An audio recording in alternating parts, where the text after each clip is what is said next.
안녕하세요, 여러분. 저는 이제 60대에 접어든 아줌마 겸 곧 할머니가 되는 여성이에요. 제 나이를 이렇게 글자로 적다 보니 참 많이도 살았구나 싶네요. 그 모진 세월 동안 어떻게 버티며 잘 살아왔구나 제가 대견스럽기도 하고요. 이렇게 60년을 넘게 살다 보니 참 인생지사 세옹지마라는 것을 몸소 느껴요. 곧 죽을 것처럼 고통스럽다가도 또 언젠가는 좋은 일이 오고 그 좋은 일이 왔다가도 언제 그랬냐는 듯 나락으로 떨어지고. 남들도 그렇겠지만 제 인생은 참 변화가 많아서 당장 오늘을 예측하기도 힘들 만큼 바람잘 날 없었구나 싶고요. 그런데요, 여러분, 제가 살아보니까 길한 일이 있으면 흉한 일도 있고 재앙이 있으면 복도 오듯이 인생은 언제 어떻게 될지 알 수 없더라고요. 제 인생이야말로 세옹지마, 바로 그 사자성어가 딱 떨어질 만큼 참 파란만장했거든요. 요즘 참 살기 힘들고 팍팍한 세상이잖아요. 언제 이 먹구름이 거치나 싶고 언제 내 인생에 해가 비치려나 싶고. 혹시 지금 제 사연을 듣고 계시는 분들 중에 삶에 지치시고 힘드신 분들이 있다면 제 이야기를 끝까지 한번 들어봐 주셨으면 좋겠어요. 고단한 삶에 지친 여러분에게 작은 힘을 드릴 수 있지 않을까 조심스럽게 제 사연을 말씀드릴게요. 여러분들은 기적이라는 단어를 믿으시나요? 저도 사실 절대 믿지 않았던 단어예요. 사실 그런 걸 기대할 만큼 녹록한 인생은 아니었거든요. 그런데요, 시궁창같이 흘러가던 제 인생에도 언젠가는 기적이란 게 찾아오더군요. 행복이라는 단어와 함께 찾아온 아주 밝은 광명이요. 저는 참 지지리도 가난한 집에서 둘째로 태어났어요. 제 위로는 5살 위인 오빠가 한 명 있었고요. 저의 생애 첫 기억은 바로 오빠가 차려준 단출한 밥을 먹던 순간이었어요. 그도 그럴 것이 좁고 허름한 판잣집엔 늘 오빠와 저 둘만 있었어요. 막노동 하시는 아버지와 식당에서 잡일을 하시는 엄마는 늘 집을 비우셨거든요. 엄마가 해두고 간 밥에 늘 반찬은 쉬어 빠진 김치였어요. 그리고 가끔 엄마가 식당에서 얻어오신 나물 반찬이 놓여있는 날엔 그야말로 진수성찬이었죠. 어린 오빠는 배고프다고 칭얼대는 제게 고사리 손으로 밥을 차려주었어요. 그나마도 밥이 모자라는 날이면 오빠는 남은 밥을 모두 제게 넘겨주었고요. 오빠는 배 안 고파?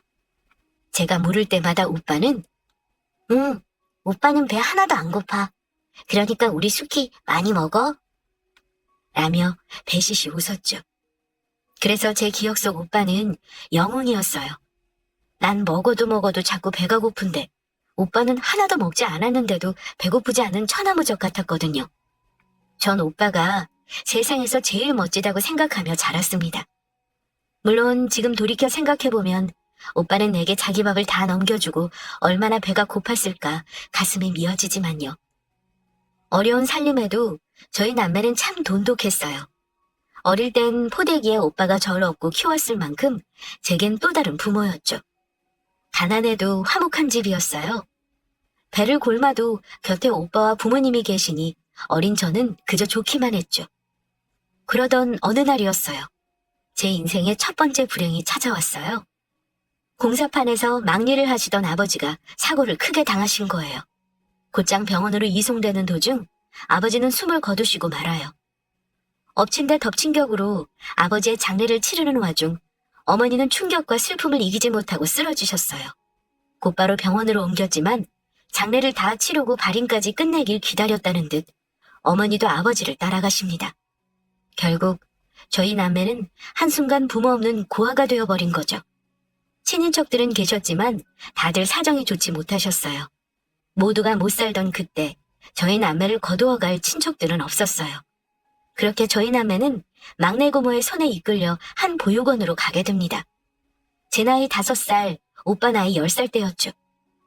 수녀원에서 운영하는 보육원이었는데 시설이 퍽 좋지 못했어요. 물론 다른 보육원과 비교해보지 못해 모르겠지만 그 당시 판자촌에서도 안 좋은 편이었던 저희 집보다도 낙후된 환경이었으니 말 다했죠. 아주 좁은 방에서 대략 30명의 아이들이 모여 잠을 잤는데 편하게 다리를 뻗기는커녕 몸을 뒤척이기도 힘들었어요. 그럴 때마다 오빠는 제 옆에서 수키야, 오빠 몸에 다리 얹고 편하게 자 라고 했어요. 늘 자신의 잠자리를 내게 내어주고 저는 조그맣게 웅크리고 잠을 청했죠.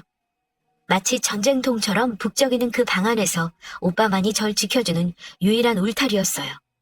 오빠는 제게 정말 오빠가 아닌 신 같은 존재였죠. 오빠가 곁에 있어서 참 다행이다. 어디 가서 살아도 우리 오빠만 있으면 괜찮겠다 생각할 정도로 큰 의지가 되었습니다.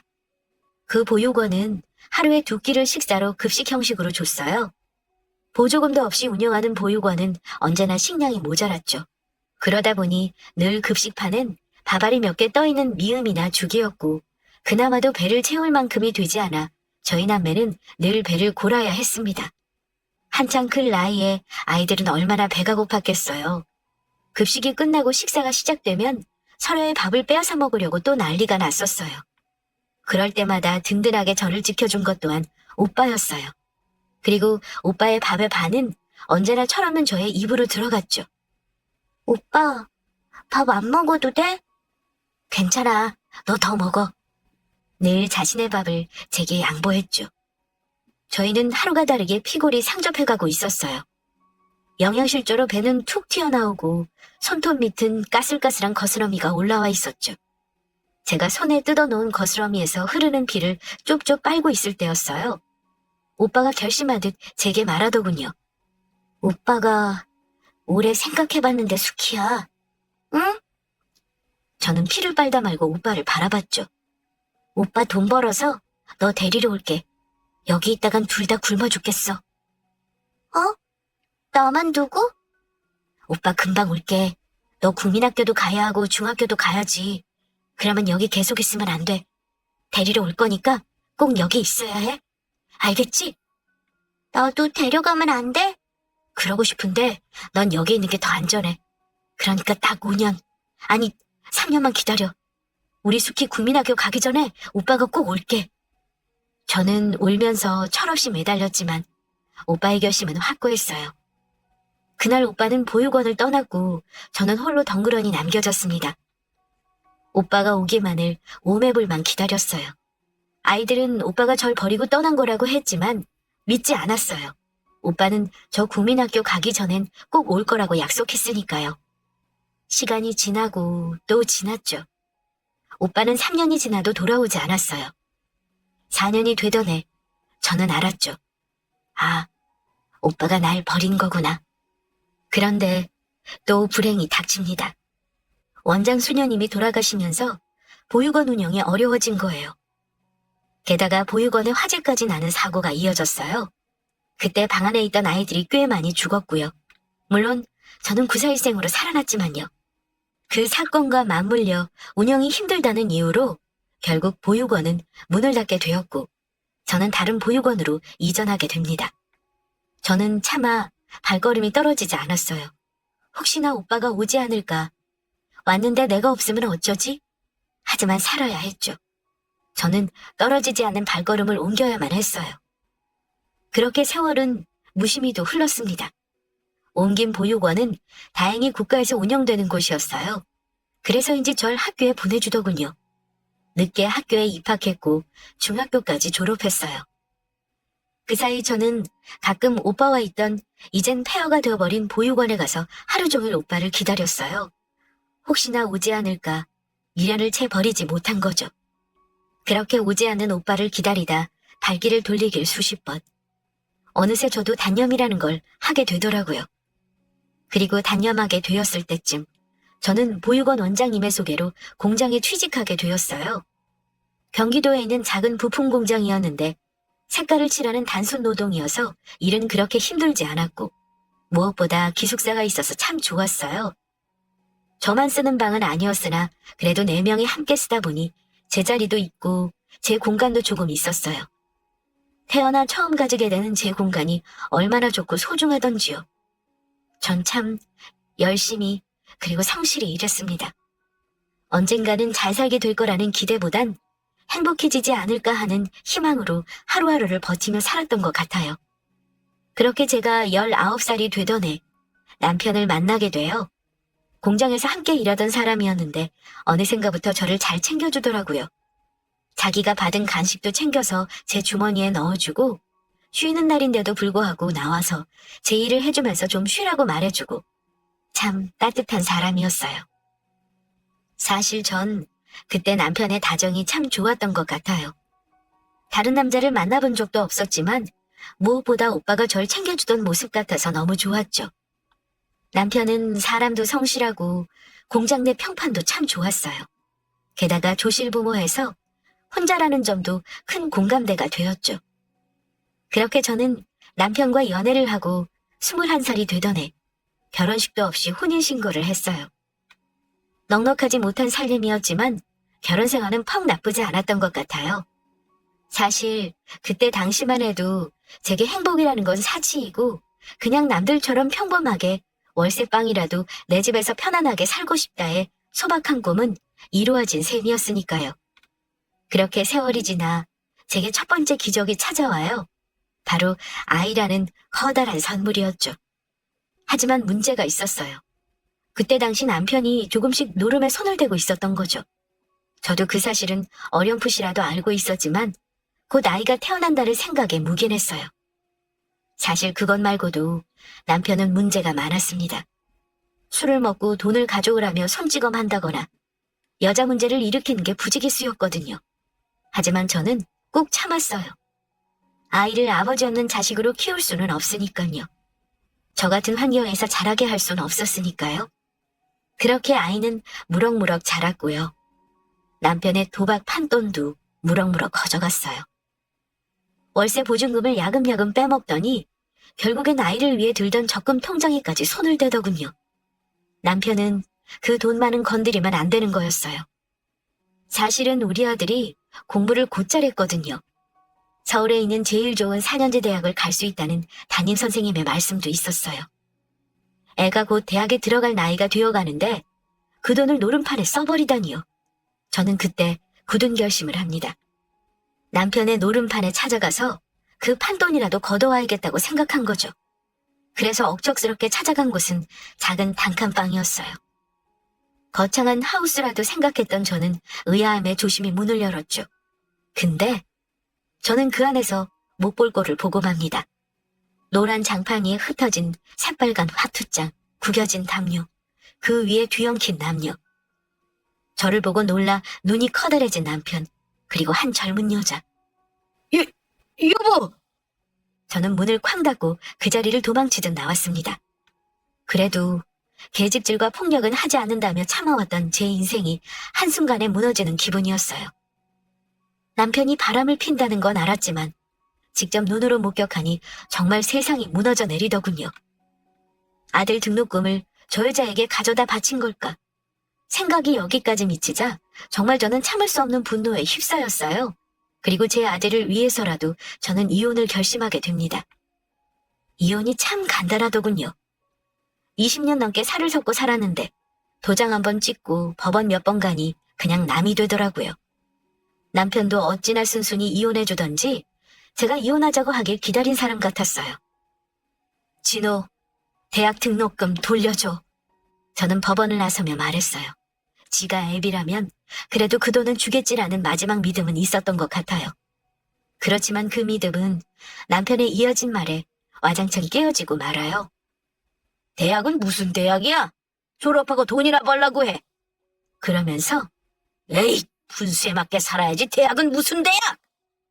하더니 길바닥에 돌을 뻥 차고는 가버리더군요. 저는 허탈하고 눈앞이 막막했습니다. 당장 먹고 살 일이 걱정이더군요. 오빠와 단둘이 보육원에 버려졌던 그때의 기분이 다시 되살아나는 듯 했어요. 그땐 제 곁에 든든한 오빠가 있었고 지금은 아들이 있죠. 엄마, 내가 꼭 장학금 받아올게. 대학 포기하고 싶지 않아. 우리 엄마 호강시켜드려야지. 그리 말해주는 아들에게 어찌나 미안하고 죄스럽던지 저는 밤새 소리 죽여 울었습니다. 그런데 참 하늘은 무너져도 솟아날 구멍은 있더군요. 저와 함께 공장을 다니던 언니가 연락이 왔어요. 너 그 호로 새끼랑 헤어졌다며? 아유, 언니, 그래도 진호 오빠한테 호로 새끼가 뭐유? 착해 빠져가지고는.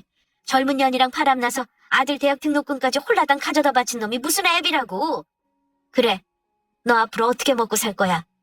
그러니까 눈앞이 막막해. 당장 애 입학이 코앞인데 등록금을 마련해야 하는데. 언니, 혹시 일자리 좋은 곳 없어? 안 그래도 그것 때문에 전화했어. 아는 언니가 일하던 곳이 있는데 서울에 있는 대저택 입주 가정부야. 언니도 평생 다니고 싶을 만큼 좋다고 아깝다고 전화한 거야. 언니 이번에 아들내외 따라 외국에 이민 가거든. 입주 가정부? 그래. 별채에 따로 집이 있어서 진호랑 같이 들어가서 살아도 되고. 진호 학교도 서울이라며? 통학도 어려운데 잘 됐지. 월급도 꽤 괜찮고 사람들이 점잖단다. 첫 달 월급으로 진호 등록금은 될 것 같은데 어떻게 소개해 좀 알아? 정말 하늘에서 내려준 금동아줄 같더군요. 나야 너무 좋지. 언니 정말 고마워. 죽으라는 법은 없더군요. 저는 면접이 잡히자마자 서울로 향했습니다. 남편이 짐 빼러 오는 날이었지만 그게 중요하지 않았죠. 내 아들이 제겐 가장 중요했으니까요. 와, 이게 집이야? 언니가 알려준 주소로 찾아가니 아주 높은 담장이 나오더군요. 그리고 그 담장만큼 높은 대문은 정말 근사했어요. 어릴 적 제가 꿈꾸며 종이에 그리던 바로 그런 집이었죠. 저는 떨리는 마음으로 조심스럽게 초인종을 눌렀어요. 누구세요? 입주 가사 도우미 면접 왔습니다. 그러자 띵 하는 소리와 함께 거대한 대문이 삐걱 열리더군요. 저는 마른 침을 꿀꺽 삼켜놓고 집 안으로 들어섰죠. 곧장 집이 나올 줄 알았는데 담장 안의 세상은 정말 광활했어요. 아주 크고 푸릇하게 잘 가꿔진 정원을 한참이나 가로지르자 대저택이 나왔습니다. 눈이 휘둥그레진 저의 시선은 그 옆에 달린 별채에 닿았죠. 저기가 별채가 맞나 할 정도로 좋은 집이었어요. 겉으로 보기엔 지금까지 제가 살던 어떤 집보다도 좋아 보였죠. 저는 막 심장이 두근거리는 걸 느꼈어요. 꼭 이 집에서 일하고 싶다고 생각하면서 집 안으로 들어섰습니다. 이쪽으로 앉으세요. 효숙이 동생분 맞죠? 저를 소파로 안내한 인상 좋은 분이 언니의 친한 언니인 것 같았어요. 저는 네 하며 가볍게 눈짓했습니다. 사모님 곧 나오실 거예요. 여기 정말 좋아요.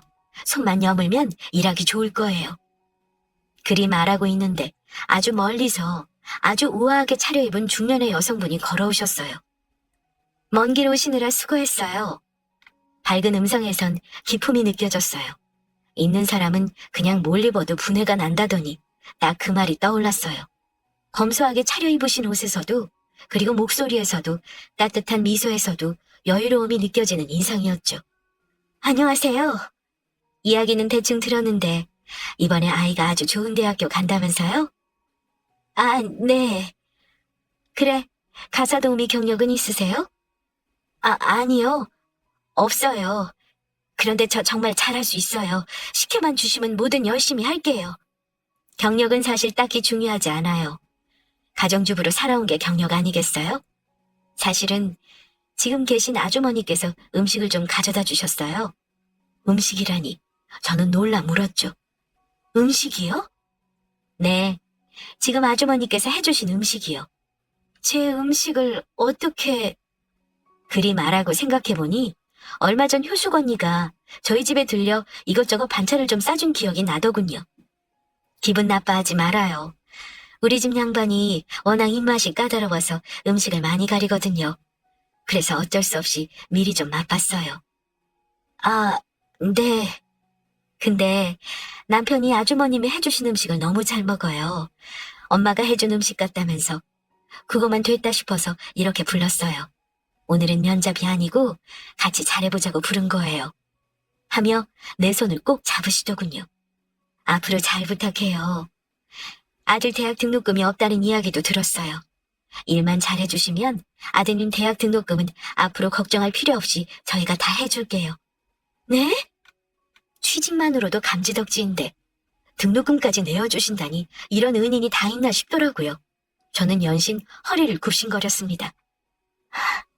앞으로 잘 부탁드려요. 감사합니다. 정말 감사합니다. 그렇게 저와 아들 진호는 그 집 별채로 이사를 했어요. 집은 밖에서 보던 것과 마찬가지로 너무도 좋았습니다. 아들도 무척 좋아하고 저도 무척 좋았죠. 어때요? 두 식구 살기엔 적당할 것 같기도 하고 조금 좁은가 걱정도 되고 그러네요. 이삿짐을 다 나르고 정리하고 있는데 사모님이 쟁반에 과일과 차를 내오셔서 말씀하시더라고요. 저는 손사래를 치며 고개를 가로저었습니다. 지금도 훌륭해요. 저 사실은 거실 있는 집 처음 살아봐요. 마음에 든다니 다행이에요.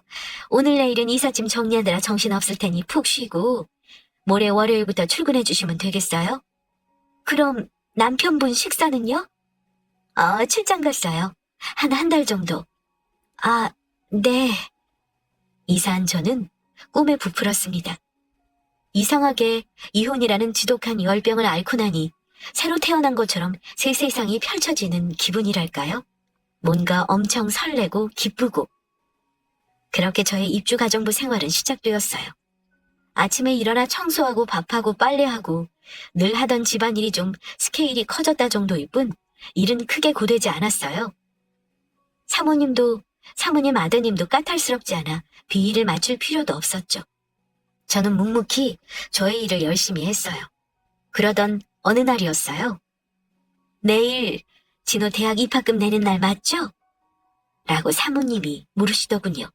저는 놀라 눈을 동그랗게 뜨며 물었어요. 어떻게 아셨어요? 우리 첫째 아들이 그 학교 다녀요. 자, 이거 하며 큰 봉투를 쥐어주시더군요. 만지기에도 꽤 두툼한 봉투에 제가 의아해 물었습니다. 이게 뭐예요?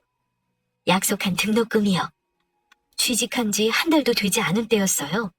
사실 월급 전이라 돈을 좀 빌려야 하나 혼자 속을 태우고 있었는데 정말 눈물이 찔끔 나더군요. 하지만 저는 이걸 받을 수 없었죠. 아니에요, 사모님. 곧 월급날이기도 하고 제가 어떻게 해볼 테니 이건 넣어두세요. 지금도 이렇게 편히 일하는데 너무 염치가 없어요.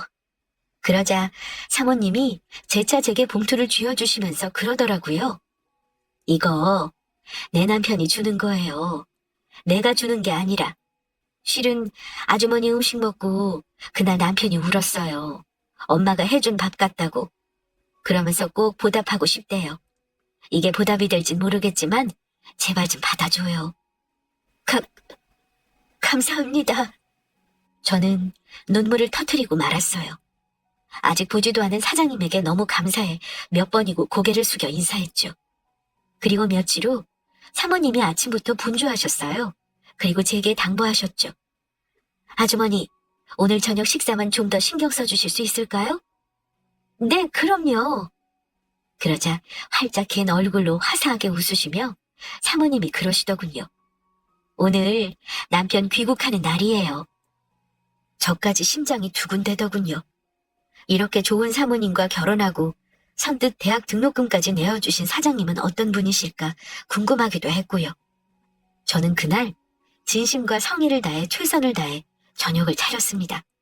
그리고 사장님이 커다란 트렁크를 손수 끌고 집 안으로 들어오셨죠. 여보, 나 왔어. 아주 큰 키에 훤칠한 인상의 중년 남자분이셨어요. 어딘가 낯이 익기도 한 얼굴에 저는 멍하니 사장님의 얼굴을 바라보고 서 있었죠. 그러다 갑자기 좀 우습다는 생각이 들더군요. 저 따위 따라지 인생이 어떻게 사장님 같은 높은 분을 뵙겠어요? 괜히 혼자 내적 친밀감이 생겨서겠지 생각하며 얼른 뒤돌아서 주방으로 향했습니다. 음식은 잘 차려졌고 꽤 맛도 있었어요. 우와, 이거 완전 진수성찬인데? 씻고 나오신 사장님이 음식이 가득한 식탁을 보고는 감탄사를 터뜨리셨어요. 뒤따라오신 사모님도 놀라 눈이 휘둥그레지셨고요. 저는 쑥스러워 얼른 국과 밥을 푸고 자리를 떠나려고 했습니다. 그런데 사장님이 절 잡으시더군요. 아주머니도 같이 식사하시죠? 이거 너무 많아서 저희 네 식구 다 못 먹을 것 같은데 아드님도 같이 먹어요. 그래요. 얼른 진호 불러요, 아주머니. 돈 많은 부자들은 아랫사람 부리기를 종부리듯 한다던데. 어쩜 이 내외는 이류도 선하실까 생각하며 사양했습니다. 그러나 사장님은 단호하셨죠. 결국 저와 진호는 그 가시방석에 앉아 식사를 함께하게 되었어요. 그래, 진호군은 우리 영훈이랑 같은 학교라고? 네, 이번에 1학년 입학해요. 공부를 아주 잘한 모양이네. 진영이다 생각하고 궁금한 거 있으면 물어보고 그래.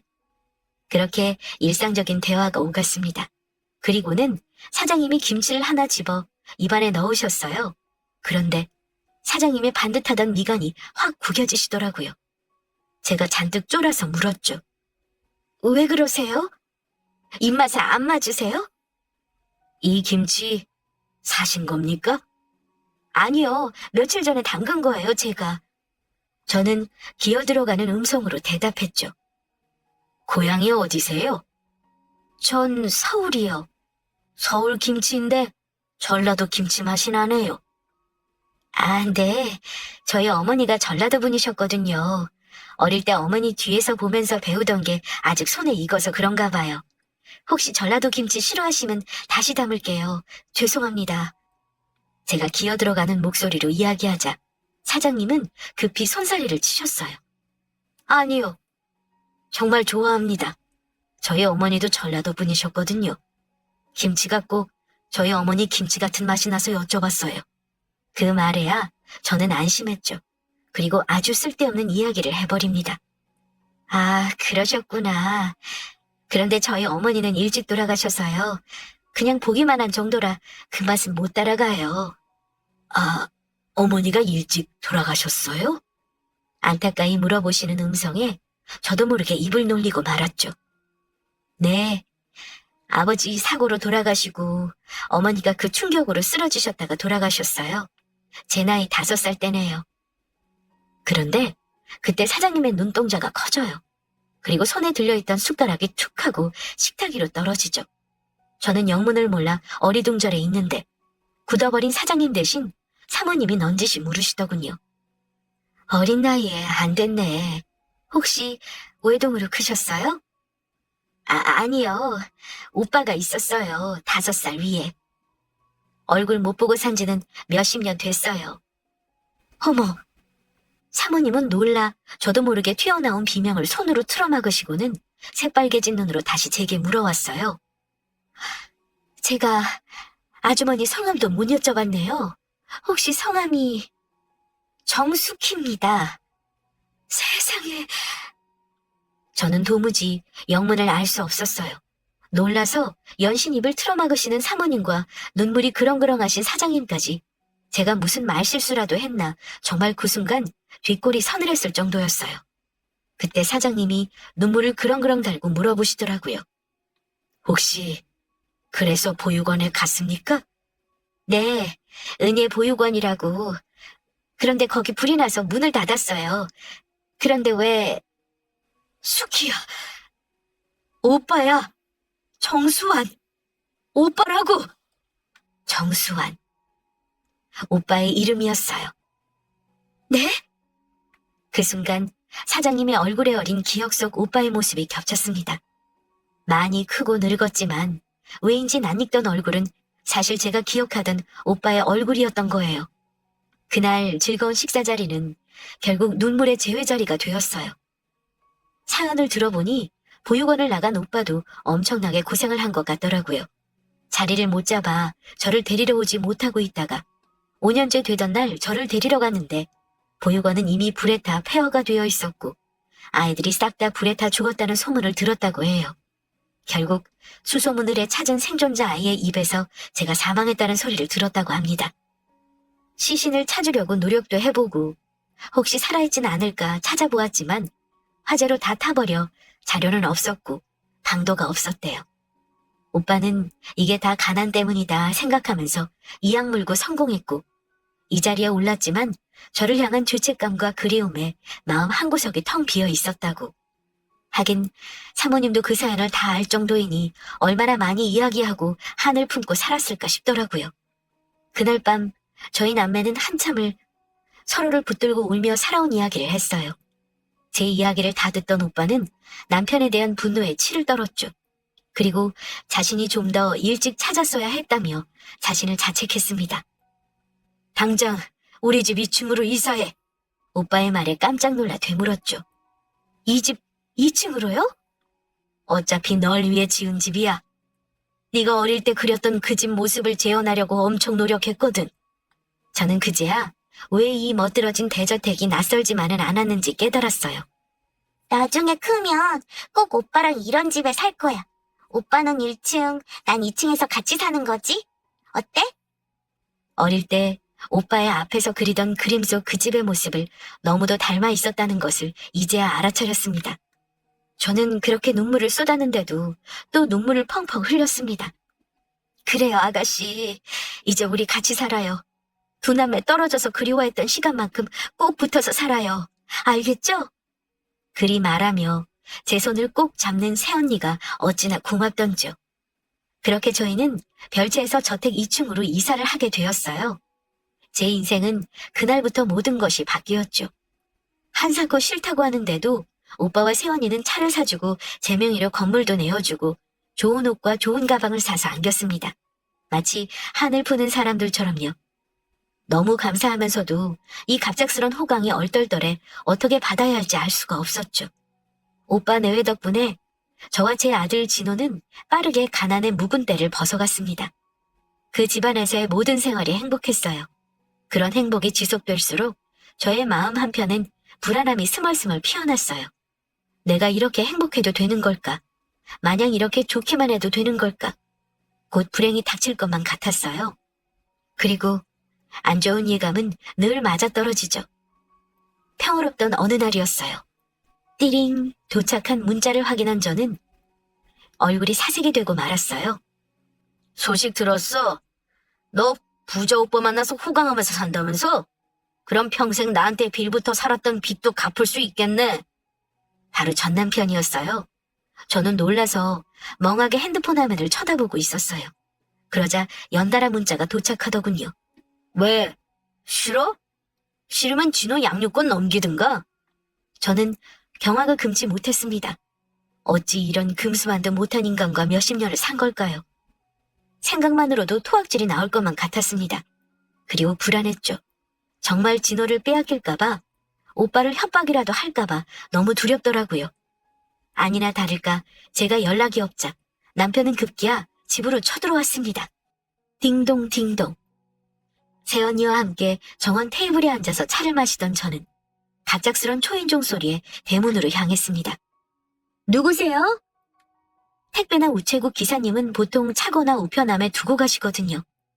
딱히 올 사람이 없는데 누구지 하며 대문을 연 저는 눈앞에 서 있는 익숙한 얼굴에 화들짝 놀라고 맙니다. 바로 남편이었죠. 오랜만이네. 아유, 아주 신수가 훤하게 폈구나. 사색이 된 저는 서둘러 문을 닫으려 했죠. 당장 꺼지지 못해? 여기가 어디라고 찾아와? 그러자 남편이 우악스러운 힘으로 집 안으로 밀고 들어왔어요. 왜? 내가 내 마누라 집도 못 가? 비켜봐! 저는 바닥으로 쓰러지고 저를 훌쩍 넘은 남편은 성큼성큼 집 안으로 향했습니다. 갑작스럽게 찾아온 낯선 남자의 등장에 새언니도 놀라긴 마찬가지였죠. 어머, 누구세요? 아이고, 안녕하십니까? 저는 우리 정숙희 남편이자 우리 진호 아버지 올시다. 저기로 들어가면 되나? 하면서 말리는 새언니를 밀치고 막무가내로 집 안으로 문을 열고 들어갔습니다. 아니나 다를까 더러운 신발을 벗어던진 남편은 거실 중앙에 떡하고 누워있더군요. 돈을 주지 않으면 나가지 않겠다는 작태였죠. 작정을 하고 온 것 같았어요. 정말 저는 미칠 것만 같아 발을 동동 굴렀고 새언니는 황급히 오빠에게 전화를 했어요. 벌떡 자리에서 일어선 남편은 아이고 배고프다 하면서 주방에서 제멋대로의 음식을 꺼내 먹더군요. 개걸스럽게 밥을 먹어지운 남편이 2층으로 성큼성큼 올라갈 때까지 저희는 말리지도 못하고 발을 동동 구르고 있었어요. 남자의 힘을 말릴 수도 없었고 막무가내로 구는 남편이 어떻게 여자에게 폭력을 휘두르는지 누구보다 잘 알고 있었으니까요. 그렇게 시간이 지나고 남편이 2층 제 방 침대에서 드렁드렁 코를 골며 잠을 자고 있을 때였어요. 도착한 오빠는 분노가 치밀어 올라 눈가가 시뻘갰어요. 이 새끼 어디 있어? 2층. 그러자 성큼성큼 계단을 밟고 올라간 오빠는 침대에서 코까지 골며 잠든 남편을 확인했습니다. 그리고 당장 욕실로 가서 차가운 물을 양동이에 담아갔죠. 촤악! 오빠가 거침없이 뿌린 찬물에 푸어하며 잠에서 깨어난 남편이 화들짝 몸을 일으켰어요. 이게 뭐야? 갑자기 맞은 물벼락에 남편은 놀라 잠에서 덜 깬 눈만 껌뻑껌뻑 거렸습니다. 너 장준식이 내 동생 등골 빼먹으면서 평생 노름비제 시달리게 한 놈이 네 놈이구나? 뭐요? 가난하게 사는 고한영 걷어준 게 누군데? 뭐? 고한영? 오빠의 그런 무서운 모습은 처음 봤습니다. 오빠는 어금니를 으득 씹고는 주먹을 말아쥐었죠. 너네가 어떻게 이 자리까지 올라온 줄 알아? 너 같은 새끼는 땅에 그냥 조용히 묻어버릴 수 있어. 너 내 동생 때리기까지 했다면서? 어디야? 여기야? 오빠의 주먹은 거침없이 남편의 눈두덩이로 꽂혔습니다. 으악! 왜? 너도 맞으니 아프니? 오빠 그만해. 오빠도 똑같은 사람 되지 마. 저는 오빠를 필사적으로 뜯어말렸습니다. 그리고 오빠는 곧 씩씩거리며 말아진 주먹에 힘을 풀었죠. 너 수키 때문에 목숨 부지하는 줄 알아? 오빠는 소파에 앉아 있었고 전 남편은 그 앞 바닥에 무릎을 공손히 꿇고 앉아 있었습니다. 저와 새언니는 그 모습을 가만히 지켜보고 있었고요. 야, 장준식. 네? 매 한 방에 저렇게 인간이 온순해질 줄이야. 천하의 망난이었던 남편은 완전 온순한 양이 되어 대답하더군요. 지금 너 가택 침입죄로 감옥에 집어넣을 수도 있어. 물론 없던 죄도 만들어 추가할 수 있지. 네? 내가 인맥이 좀 넓거든. 조직폭력배, 경찰, 검찰. 너 같은 쓰레기 새끼 하나 매장하는 건 일도 아니지. 널 감옥에 쳐넣을지 땅속에 파묻을지 고민하고 있다는 뜻이고. 오빠의 음성이 무서웠어요. 늘 자상하기만 하던 오빠의 모습이 낯설 만큼 차갑고 냉정했죠. 그런데 가만히 생각해보니까 너 같은 인간 말종에게 쓰는 시간이 아깝다 이거야. 어떻게? 이 자리에서 그냥 죽여줄까? 아니면 곧겐 네가 있던 시궁창으로 돌아가서 다시는 얼씬거리지 않을래? 오빠의 기세가 얼마나 무섭고 차갑던지 남편의 움츠러든 어깨가 달달달 떨리더군요. 오빠는 그런 전 남편에게 대고 비소를 흘리며 덧붙였습니다. 생각해보니까 안 되겠다. 그냥 파묻어버려야지. 내 동생한테 했던 짓을 생각하니까 네가 살아있는 꼴을 볼 자신이 없네. 아마 그 순간 오빠의 말이 진심이라는 건 그 자리에 모든 사람이 느꼈을 겁니다. 제 척추가 곤두설 정도로 서늘하고 감정 없는 목소리였거든요. 아이고 형님, 죄송합니다. 잘못했습니다. 다시는 코빼기도 비치지 않을게요. 한 번만 살려주십시오. 한 번만요. 그러자 오빠가 남편의 머리채를 잡아 뒤로 꺾으며 귓가에 속삭였습니다. 너 오장육부가 다 뜯겨나가는 고통을 느껴본 적 있어? 없지? 죽고 싶은데 절대로 죽지를 못해. 제발 죽고 싶다고 싹싹 빌게 될 만큼 고통스럽지. 어때? 한번 겪어볼래? 좋은 경험이 될 텐데. 남편은 이미 그 고통을 겪고 있는 사람처럼 비명을 질러댔습니다. 평소에도 겁이 많은 남자인데 바지를 보니 가랑이 사이가 축축하게 젖어 있더군요. 오줌까지 질질 싸며 도망치듯 밖으로 다름질치는 남편의 뒷모습을 바라보는데 그동안 쌓였던 울분이 씻겨 내려가는 기분이더라고요. 그런데 그때 제 등 뒤에서 세연이의 웃음소리가 들려오기 시작했어요. 깔깔깔 재미있다는 듯이 넘어가며 웃는 새언니는 뭐가 그리 웃긴지 배까지 잡고 웃었어요. 아니, 뭐가 그렇게 웃겨요. 저 지금 무서워서 혼났어요. 그러자 새언니가 어이없다는 듯 오빠를 쳐다보면서 그러더군요. 자기 연기 잘한다. 오장육부를 어쩐다고? 미치겠다 진짜. 그러자 오빠가 멋쩍게 웃더군요. 내가 요즘 누아르 영화를 하도 많이 봐서 어때? 그럴듯했어? 나도 저렇게까지 속아 넘어갈 줄은 몰랐네. 지금 이 상황이 다 오빠의 연기였던 거예요. 저만큼 속아 넘어갈 만큼 감쪽 같은 연기였던 거예요. 아유, 아가씨 걱정하지 말아요. 이 양반 지나가던 개미 한 마리도 못 죽여요. 뭐 어쨌든 덕분에 저 새끼 다시 얼씬도 못하겠네? 저희 셋은 한참이나 웃었습니다. 오줌까지 지리던 남편의 모습은 아직도 떠올리면 웃음이 날 지경이에요. 남편은 정말 쥐죽은 듯 살았고 들리는 소문엔 노른비제 오른쪽 손목을 잃었다고도 하고 어디서 진짜 죽었다고도 하는데 진짜 소문이 뭔지 저도 잘 모르겠네요. 아들 진호도 제 아버지에게 학을 떼서 평생 알고 싶지 않다고 하고요.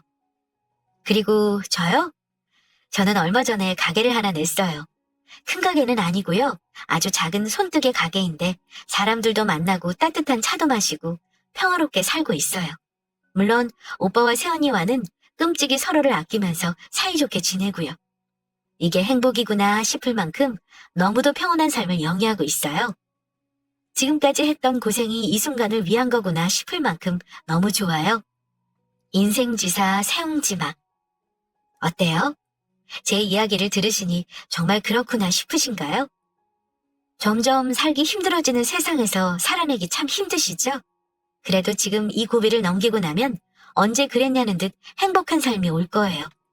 저처럼 박복한 사람도 그랬는데 행운을 가득 안고 태어나셨을 여러분은 어떻겠어요? 그러니 지금 조금 힘들어도 조금만 견디자고요. 추운 겨울이 지나야 꽃피는 봄이 오듯이 지금 당신의 삶의 추위는 곧 찾아올 따뜻한 봄을 위한 거니까요. 여러분들께 저의 이야기가 오늘 조금 더 힘을 낼 수 있는 원동력이 되길 기도하면서 저는 사연을 여기서 마칠게요.